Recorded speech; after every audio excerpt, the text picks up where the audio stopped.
All right, here we go. We're looking at exercise number 2, ladies and gentlemen. That's what we're introducing today. Exercise number 2 is the 4 pre-drawings.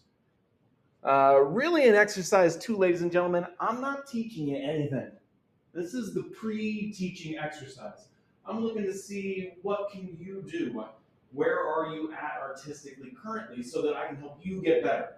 All right, the whole point of your art progress, it's in the words, it's your art progress. I'm trying to see what I can do for you to help specifically you get better. Not the kid sitting next to you, not anybody else, but you, all right? And so because of that, I'm not really teaching you anything in this exercise, except I am teaching you something, all right? The one thing that I'm teaching in this exercise is really how to set up your piece of paper. That's really all it is. There is a difference between an artist who's making an artwork they plan on showing to people and somebody just messing around making art. They're two different things. It's just like the difference between me if I'm humming a tune to myself, like, or me at a concert as a musician putting on a show. There's a difference between these things. All right, and I'm going to show you today in this exercise how to present your stuff like you're an artist who's taking themselves seriously. That's really all it is. The crazy thing, ladies and gentlemen, is that you currently are an artist. You are. You're a fantastic artist. I believe in you. All right, and when you start believing in yourself, you're getting better at something. Exercise 2 is really also a lot like putting on a uniform when you're on a team, all right? And by that analogy, I'm just saying that just like somebody who's playing a game, when you're playing a game and you're enjoying yourself playing a game, but you're just messing around, that is a completely different than somebody who's participating in a league and playing a game against other people who are playing a game. This is a big difference, all right? So I'm going to show you how to present yourself like you're somebody who's really an artist, because that's all it takes to start really becoming an artist, okay? So the only thing I'm teaching you in this exercise is really about how to set up your piece of paper. In exercise 2, you're learning that your page setup is really important in presenting yourself like an artist. So in this exercise, what you're going to show me on each of these 4 pre-drawings is that you know how to set up your page properly. And the way that you're doing that is you're adding a drawing frame onto your piece of paper.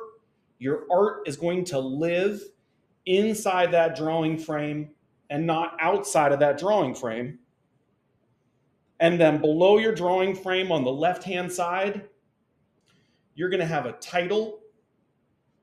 Below your drawing frame on the right-hand side, you're always going to have your first and last name and the date that you finished that artwork. All right? Now, I'm not done with this artwork yet, so I'm just putting these things in here right now as a placeholder, and I recommend that you do that on exercise 2 so that you don't get confused. All right? There's 4 pre-drawings that you have to make in exercise 2.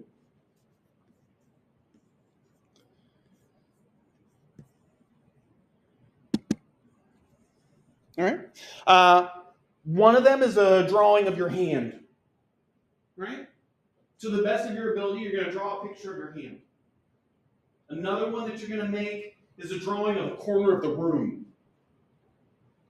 Be careful with exercise number 2 on this drawing of a corner of the room, because I need to see that you can draw for me, to the best of your ability, literally the corner of a room.